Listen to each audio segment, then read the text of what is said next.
out in the mountains, far from anyone. My mother-in-law glared at me. "Take care now," she said coldly before slamming the door of her fancy SUV. The sound echoed in the quiet night as gravel flew from the spinning tires. She drove off quickly, leaving me alone.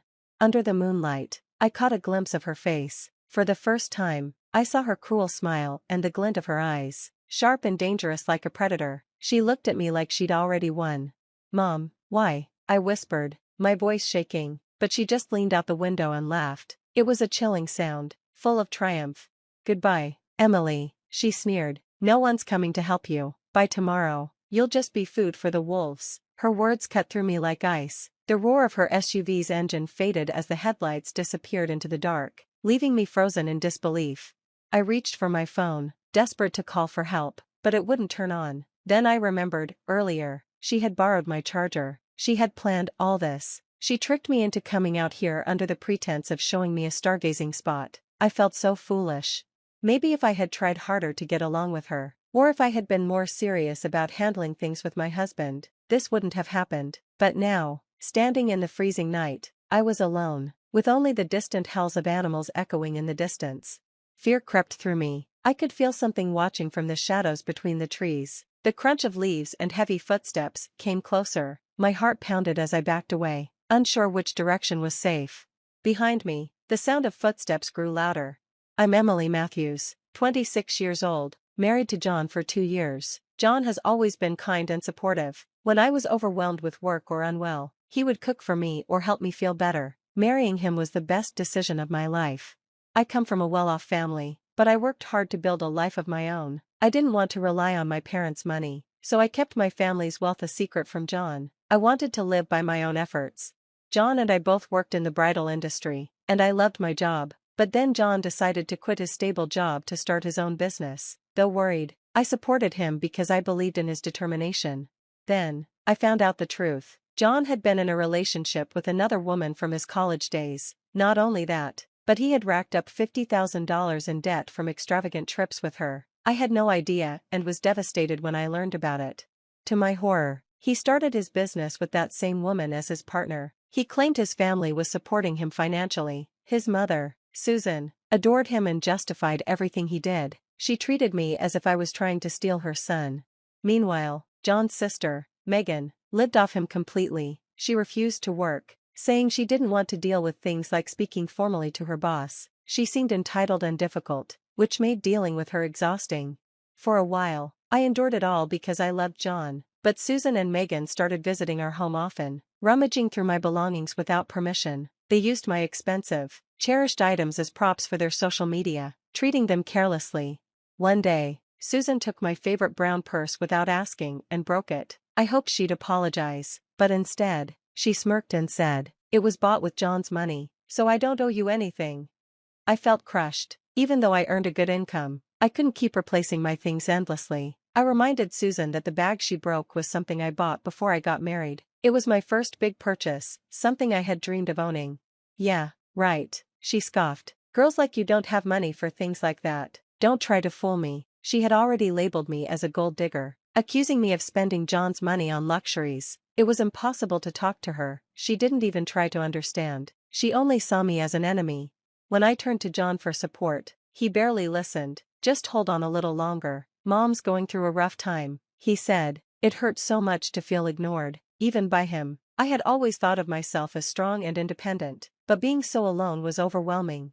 Around that time, John's business started to fail. He couldn't keep up with Susan and Megan's expensive lifestyles anymore. He finally told them he couldn't support them financially. They panicked, but instead of considering getting jobs, they came up with another plan.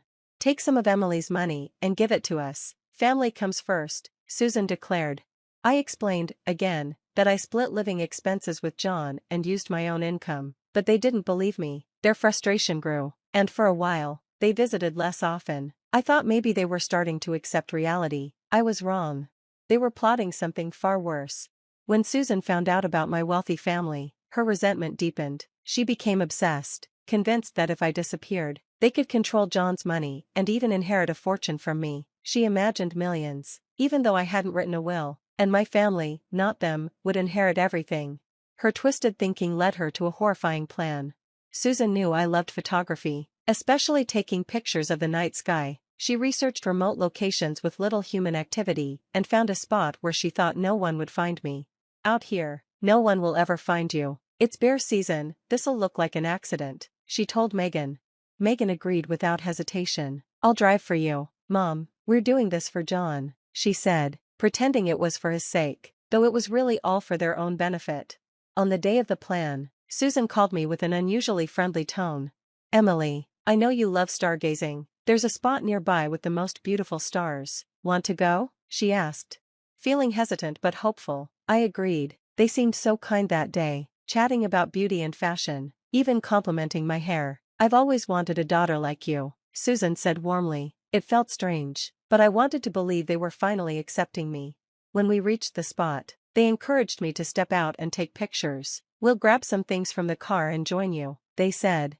I stepped out, looking up at the breathtaking stars, but then I heard the car door slam. I turned to see them locking the doors and starting the engine. We'll be taking the house and car, watch out for bears, honey, Susan shouted as they sped off, leaving me alone in the cold, dark mountains. Fear gripped me as I realized I had been abandoned, but I wasn't entirely unprepared. I had a backup plan. Meanwhile, Susan and Megan were celebrating. It's all taken care of, Susan said, grinning. They went out for a fancy dinner, thinking their troubles were over. But when they returned home, their celebration ended in shock. Police cars were waiting in the driveway. Standing beside them was me, calm and unharmed, alongside my father and several officers. What? How are you here? Susan stammered, frozen in disbelief. Megan tried to sneak away, but the police stopped her. I had been rescued thanks to my father's safety measures. Since I was young, he had insisted on tracking my location through GPS and having a backup emergency system. When I realized something was wrong, I activated it. My father, who had access to a private jet, reached me quickly. The clear stargazing spot made it easy for them to land and rescue me. I had also recorded the entire car ride, as my father had advised me to always record suspicious situations. We'll be taking the house and car, watch out for bears. Susan's voice rang out clearly from my phone. The evidence was undeniable. Susan and Megan were arrested on the spot for attempted murder and fraud. Susan fainted, and Megan broke down in hysterics, blaming her mother. John, meanwhile, was exposed for being with his mistress all along. He testified against his family, but it was just another betrayal in a series of heartbreaks. The story became a media sensation. Headlines mocked Susan as the mother-in-law who wanted millions. Details about how Susan and Megan used my belongings for social media clout went viral. John, who had once prided himself on his reputation, now couldn't even leave the house without facing shame. As for Susan and Megan, their disgrace didn't end with their arrests. Someone leaked their phone numbers, and they were bombarded with calls from angry strangers.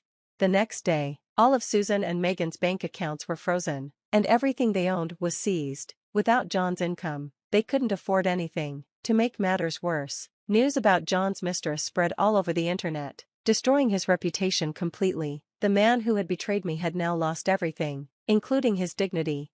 I found out John had been with his mistress since the beginning of our marriage. Remembering the kind things he once did for me now felt like a cruel joke. Why had he married me if he never truly loved me? My heart ached with pain and betrayal, but I resolved to move on. Susan and Megan were evicted from their luxurious apartment and moved into public housing. It didn't take long before their new location was leaked online. Susan became mentally unstable, constantly muttering about how her life was over. Megan, abandoned by her own family, tried to work part-time jobs but struggled due to a lack of skills and work ethic. Megan even messaged me, asking for help getting a job like mine. Working at weddings and wearing nice clothes sounds fun, she said. I ignored her. The bridal industry wasn't something she could just jump into, and their downfall wasn't my responsibility. Meanwhile, Susan moved into a rundown apartment surrounded by graffiti and decay. As for me, I left the house I'd once shared with John, along with all my possessions, and returned to my parents' home. It felt safer, even though I still carried emotional scars. One day, John unexpectedly called me. Seeing his name on the screen made my stomach churn. Emily, I'm so sorry, I've cut ties with my mom. Please, let's try again, he said, but his promises felt hollow. How could I trust him again after everything? Maybe your mistress needs your protection more than I do, I replied coldly, ending the call. Susan wasn't done yet. Desperate and bitter, She hired a private investigator to dig up dirt on me. When the detective found nothing, Susan latched onto a small detail, my PTSD. She thought she could use it against me. One evening, as I walked alone, Susan suddenly appeared on the sidewalk. Her clothes were shabby, but her face wore a twisted grin. "Guess the bears didn't get you," she sneered. Her words sent a wave of fear through me as memories of that night in the mountains flooded back. She even threatened to spread a video of me unless I paid her. Though her threat made no sense, her presence terrified me. She climbed into a car and drove away, leaving me shaken. I called my father, who was furious. Using his resources, he discovered evidence of tax evasion and fraud in John's business. When confronted, John had no choice but to admit his guilt. His mistress, Lena, was shocked to learn she was tied to his shady dealings. Their lies and schemes unraveled, leaving them exposed and humiliated. John's accounts were frozen, and he lost everything. Even his mother, Susan, abandoned him, saying, "You're no son of mine." Both of them were left with nothing, their selfishness leading to their complete downfall. Despite everything, I focused on healing and finding a new purpose. My experience inspired me to help others escape toxic families and rebuild their lives. With my parents' support, I opened a refuge center in the family retreat where I'd once been rescued. It became a safe haven for those who needed a fresh start. I even earned a counseling qualification to guide others through their pain. Over time, the refuge grew, welcoming people who needed a safe place to heal. One day, a woman arrived, escaping her abusive family. I reassured her, "You've done so well to get out. I'm glad I left when I did, too." Her tears turned to a soft smile as I reminded her it was okay to acknowledge the pain and set boundaries.